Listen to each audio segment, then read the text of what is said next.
नमस्कार दोस्तों, भारत पहले फिलिस्तीन के साथ था। भारत का बिल्कुल क्लियर स्टैंड था कि जमीन छीनने वाले इजराइल के साथ भारत किसी भी हाल में खड़ा नहीं था। अटल का दौर बदला और भारत भी बदल गया। अब भारत इजराइल के साथ, लेकिन इजराइल बना कैसे फिलिस्तीन की जमीन पर शरणार्थी बनकर के आया और फिलिस्तीन को ही निकल गया। आज के हमारे वीडियो का फोकस इस बात पर रहेगा कि इजराइल ने फिलिस्तीन की जमीन कैसे छीन ली और कैसे अमेरिका से गलबहियां करके देश की मान्यता ले ली और कैसे इजराइल को अमेरिका सपोर्ट करता है, प्रमोट करता है।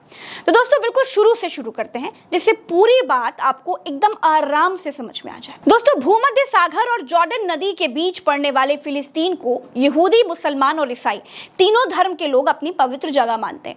इस इलाके पर ऑटोमन साम्राज्य का कब्जा था। ऑटोमन साम्राज्य ने 4 सदी से भी ज्यादा लंबे वक्त तक फिलिस्तीन पर राज किया। 19वीं सदी के आखिर में यूरोप से फिलिस्तीन में यहूदियों का पलायन शुरू हुआ। इसे पहला आलिया कहा गया। आलिया यहूदियों के दूसरे देशों से पलायन को कहा जाता है।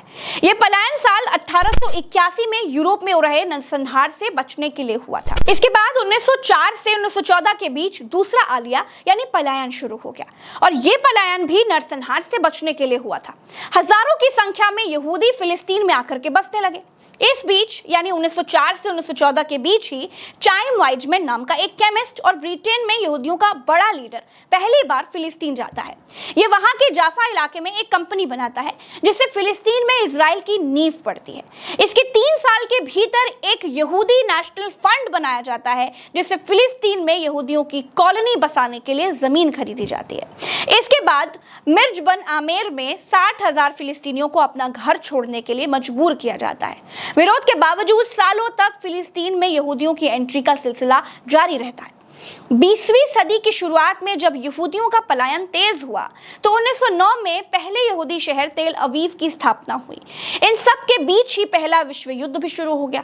विश्व युद्ध चल ही रहा था कि उस दौरान 1917 में ब्रिटेन में विदेश सचिव आर्थर बॉलफोर्ड ने ब्रिटेन के एक यहूदी नेता लॉर्ड राथचाइल्ड को एक चिट्ठी लिखी। इसे बॉलफोर्ड डिक्लेरेशन के नाम से जाना जाता है। अब इस चिट्ठी में बॉलफोर्ड ने यहूदियों को फिलिस्तीन में राष्ट्रीय घर देने की बात मान ली थी। इसके साथ ही फिलिस्तीन इलाके में यहूदी राज्य की बड़े स्तर पर नींव पड़ गई थी। पहले विश्व युद्ध के बाद ऑटोमन साम्राज्य का पतन हो गया। फिर ब्रिटेन और फ्रांस ने मिलकर के खाड़ी देशों का बंटवारा कर लिया। सीरिया पर फ्रांस ने कब्जा कर लिया। इराक और फिलिस्तीन पर ब्रिटेन का कब्जा हो गया। ये सब कुछ लीग ऑफ नेशंस की देखरेख में हुआ। मतलब जब यूएन नहीं था तब लीग ऑफ नेशंस काम करता था और यहीं पर अंतरराष्ट्रीय पंचायतें हुआ करती थी। दोस्तों आप ये कहानी बिल्कुल ध्यान से सुनते जाइए क्योंकि इस वीडियो को देखने के बाद आपके दिमाग में जो भी कंफ्यूजन होंगे कि अच्छा कौन है, इजराइल या फिलिस्तीन, या फिर इजराइल कैसे बना, वो सारे डाउट्स बिल्कुल क्लियर हो जाएंगे। तो दोस्तों फिलिस्तीन अंग्रेजों का गुलाम था। फिलिस्तीन पर पहले विश्व युद्ध के बाद अगले 10 सालों में लगभग 1 लाख यहूदी फिलिस्तीन में बसने के लिए चले आए।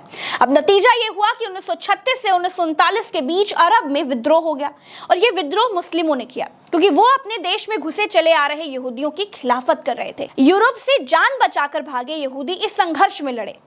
यहूदियों को लगा कि हर जगह पर हम पीटे जा रहे हैं, कब तक पीटते रहेंगे। इस संघर्ष में हजारों लाखों लोग मारे गए।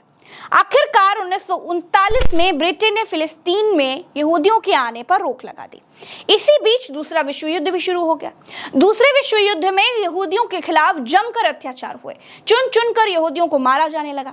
यह अत्याचार हिटलर की नाजी सेना कर रही थी।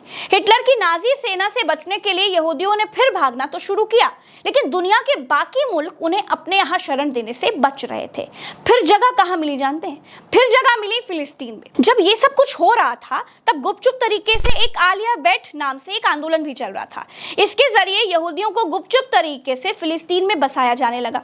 एक अनुमान के मुताबिक दूसरे विश्व युद्ध के आखिर तक फिलिस्तीन में यहूदियों की आबादी 30% से ज्यादा हो गई थी। अलग यहूदी राष्ट्र की मांग होने लगी।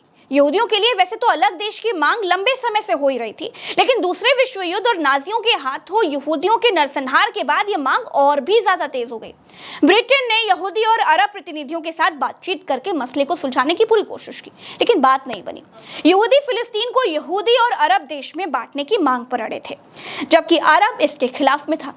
15 मई 1947 को ब्रिटेन ने इस मामले को संयुक्त राष्ट्र की महासभा के पास भेज दिया। सितंबर 1947 में संयुक्त राष्ट्र में एक प्रस्ताव रखा गया।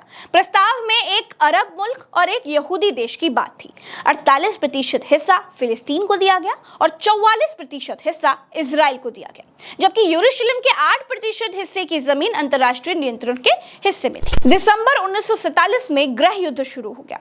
इस बीच ब्रिटेन ने ऐलान किया कि 15 मई 1948 को वो यहां से चले जाएंगे। इस ऐलान के बाद यहूदी विद्रोह संगठनों की कार्रवाई में 2.5 लाख से ज्यादा अरबों ने फिलिस्तीन छोड़ दिया। ब्रिटिश शासकों के लौटने के एक दिन पहले 14 मई 1948 को यहूदी नेता डेविड बेन गुरियोन ने एक अलग यहूदी राष्ट्र का ऐलान किया। उन्होंने इसे इजराइल नाम दिया।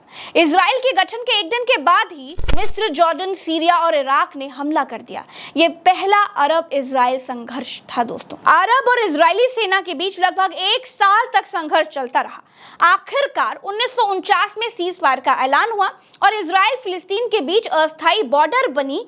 इसे ग्रीन लाइन के नाम से जाना जाता है। सीज फायर की घोषणा से पहले तक जॉर्डन ने वेस्ट बैंक पर कब्जा कर लिया था, जिसमें पूर्वी यरूशलेम का हिस्सा भी शामिल था, जबकि मिस्र ने गाजा पट्टी पर कब्जा कर लिया था। वेस्ट बैंक यरूशलेम और जॉर्डन के पूर्वी इलाके में पड़ता है। फिलिस्तीन और इजराइल दोनों ही इसे अपनी राजधानी बताते हैं। गाजा पट्टी की 50 किलोमीटर से भी ज्यादा लंबी सीमा इजराइल से लगती है। 1967 की लड़ाई में इजराइल ने गाजा पट्टी पर कब्जा कर लिया था, लेकिन साल 2005 में उसने अपना दावा छोड़ दिया था। इसके उलट वेस्ट बैंक पर अभी भी फिलिस्तीनियों का कब्जा है। गाजा पट्टी फिलहाल हमास के नियंत्रण में है। इजराइल हमास को फिलिस्तीन का आतंकी संगठन मानता है। आज की तारीख में इजराइल और फिलिस्तीन के संघर्ष को धार्मिक चश्मे से दिखाया जा रहा है। इतने सालों में फिलिस्तीन के साथ अन्याय का इससे बड़ा उदाहरण नहीं हो सकता कि 1949 में इजराइल को तो अमेरिका के सपोर्ट से एक देश की मान्यता मिल गई थी, लेकिन फिलिस्तीन को नहीं मिली थी, जबकि बंटवारा यूएन ने ही किया था। इजराइल की 2 राजधानियां हैं, तेल अवीव और यरूशलेम। यरूशलेम को इजराइल की राष्ट्रीय राजधानी की मान्यता नहीं थी, लेकिन ट्रंप ने यरूशलेम को भी इजराइल की राजधानी की मान्यता दे दी थी। अब यहाँ पर वो कहावत फिट बैठती है कि जब सैया भाई कोतवाल तब डर काहेगा। दोस्तों, अमेरिका ने हमास को आतंकी संगठन घोषित कर रखा है। जब अमेरिका ने ही घोषित कर रखा है तो सब उसे आतंकी संगठन मानते हैं, लेकिन हमास और फिलिस्तीन ऐसा नहीं मानते हैं। अरब देश ऐसा नहीं मानते। हमास फिलिस्तीन में चुनाव लड़ता है और फिलिस्तीन की अघोषित आर्मी होने का दावा करता है। मामला यहां पर अटक जाता है कि जिस तरह का सपोर्ट अमेरिका इजराइल का करता है, उस तरह का सपोर्ट अरब देश फिलिस्तीन का नहीं करते हैं। अरब देश ऊपरी मन के साथ फिलिस्तीन का साथ देते हैं। आपको क्या लगता है कि हमास के पास इतने रॉकेट कहां से आ गए कि 20 मिनट में 5000 मिसाइलें दाग डाली? दोस्तों, इस वीडियो में इतना ही। इस रिसर्च वीडियो में आपको जो चीज़ें पसंद आई होंगी कमेंट में ज़रूर लिखिएगा, और ये वीडियो कैसा लगा इसको शेयर करके बताइएगा। और अगर बहुत शेयर करेंगे तो समझ जाएंगे कि आपको ये वीडियो बहुत अच्छा लगा।